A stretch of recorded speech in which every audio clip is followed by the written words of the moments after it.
me ask you this. When they were sitting around making this shit up, why did they pick 10? Why 10? Why not 9 or 11?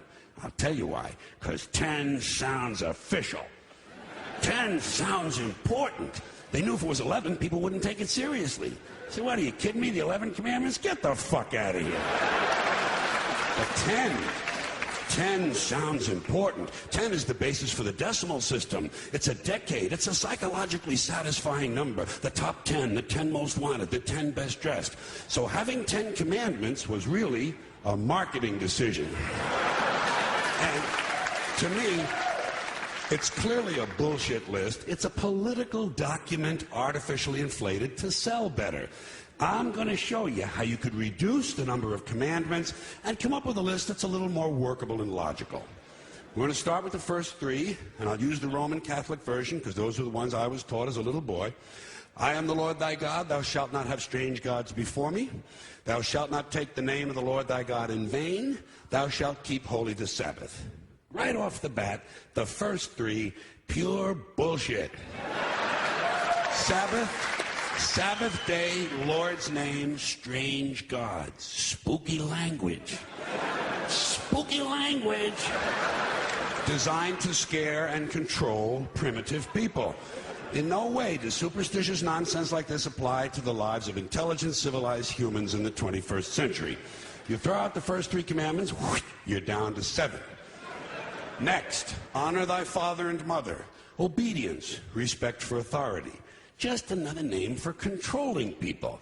The truth is, obedience and respect should not be automatic. They should be earned. They should be based on the parent's performance. Parent's performance. All right? Some parents deserve respect. Most of them don't. Period. You're down to 6.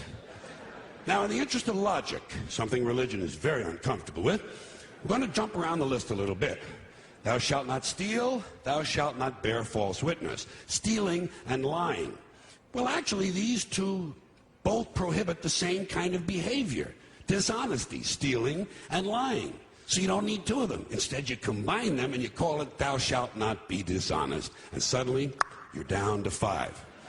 And as long as we're combining, I have 2 others that belong together. Thou shalt not commit adultery. Thou shalt not covet thy neighbor's wife.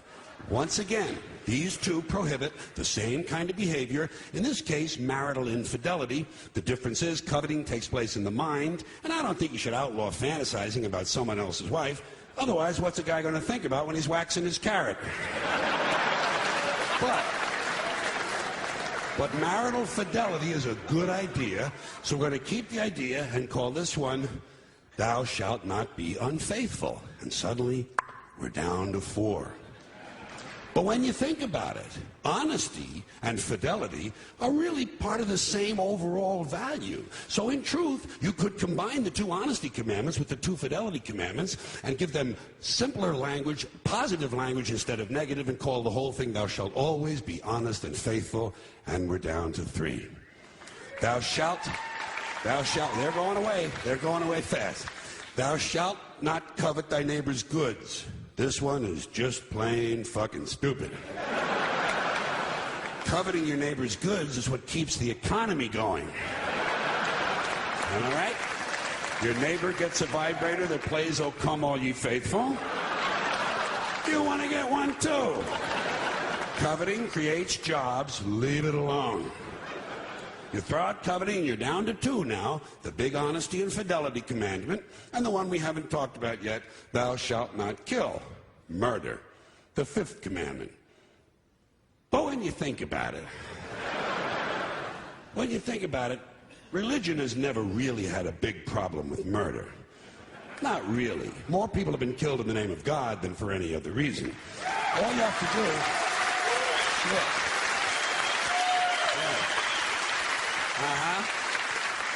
All you have to do is look at Northern Ireland, the Middle East, Kashmir, the Inquisition, the Crusades, and the World Trade Center to see how seriously the religious folks take thou shalt not kill. The more devout they are, the more they see murder as being negotiable.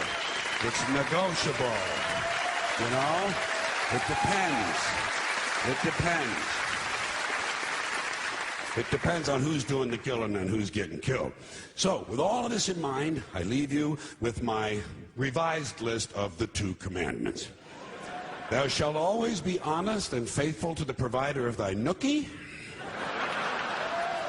And thou shalt try real hard not to kill anyone, unless, of course, they pray to a different invisible man from the one you pray to. 2 is all you need. Moses could have carried him down the hill in his fucking pocket. And if they had a list like that, I wouldn't mind those folks in Alabama putting it up on the courthouse wall. As long as they included one additional commandment, thou shalt keep thy religion to thyself.